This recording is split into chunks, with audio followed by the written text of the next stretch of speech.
আওয়ামী লীগের বিরুদ্ধে 4টা চার্জশিট দিলাম। If I can carry on I can go on for hours. এই চার্জশিটের শেষ নাই। আওয়ামী লীগ বাংলাদেশের একটা অভিশপ্ত রাজনৈতিক দল। এর আগে আমি এটা বলেছি, পলাশির দিবসে এই দলের জন্ম হয়েছে। আওয়ামী লীগের পরতে পরতে হচ্ছে অভিশপ্ততা লেগে আছে।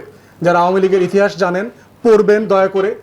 আওয়ামী লীগ একটা অভিশপ্ত রাজনৈতিক দল। সে যেখানে হাত দেয় ঘুণ পোকার মতো সেটা ভেঙে চুরে যায়। সে যে দালানে হাত দেবে সেই দালানের কাঠ খোঁড় পর্যন্ত ভেঙে যাবে। সে কলেজ বিশ্ববিদ্যালয়ে যেটাতে হাত দেবে সেটা ভেঙে যাবে। সে যে প্রতিষ্ঠানে হাত দেবে সেই প্রতিষ্ঠানের সার্ভিস কলাপস করবে। সে যে খাদ্যশস্যে হাত দেবে সেই খাদ্যশস্য পর্যন্ত দেখবেন ওই বছর ড্রপ করবে, ফলন ভালো হবে না। সে যেখানে হাত দেবে সেখানে ঘুণ পোকার মতো সেটা খেয়ে ফেলবে। তাই দেশ বাঁচাও মানুষ বাঁচাও আন্দোলনকে আজকে ধন্যবাদ দিচ্ছি। এইটা শহীদ প্রেসিডেন্টের স্লোগান, এইটা চেয়ারপারসনের স্লোগান, এইটা 20 কোটি মানুষের স্বাধীনতাকামী মানুষের স্লোগান। অতএব এটাই হচ্ছে স্বাধীনতার স্লোগান এবং এটা 20 কোটি মানুষের স্লোগান হইতে হবে। দলের কাছে কোনো রাষ্ট্রের কাছে এখন জিম্মি হওয়ার ব্যাপার নাই। 20 কোটি মানুষের স্বাধীনতার লড়াই। অপশন খুবই পরিষ্কার।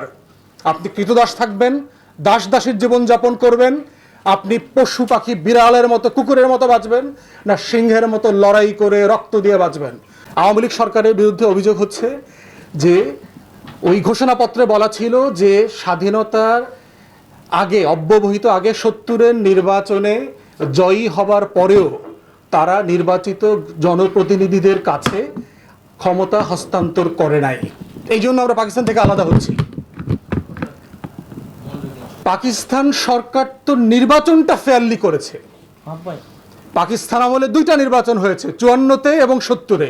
2টাতে মুসলিম লীগ গোহারা হারছে। তাহলে পাকিস্তান রাষ্ট্র 2টা ফেয়ার নির্বাচন করেছে, even within the framework of the military ordinance. সামরিক জং তারা নির্বাচন করেছে, সেই নির্বাচনেও মুসলিম লীগ নির্বাচনে হেরেছে। আমরা 53 বছর একটা ফ্রি ফেয়ার পলিটিক্যাল ইলেকশন করতে পারিনি আন্ডার অ্যান ইলেক্টেড গভর্নমেন্ট। তাহলে আওয়ামী লীগের অধীনে আমাদের থার্ড চার্জশিট কি আওয়ামী লীগের বিরুদ্ধে? তারা বাংলাদেশের গণতন্ত্র, ভোট, নির্বাচনী প্রতিষ্ঠান প্রত্যেকটা ধ্বংস করে দিয়েছে। যেটা পাকিস্তান আমলে ধ্বংস হয় নাই, যেটা ব্রিটিশ বেঙ্গলে হয় নাই, অবিভক্ত বাংলায় হয় নাই।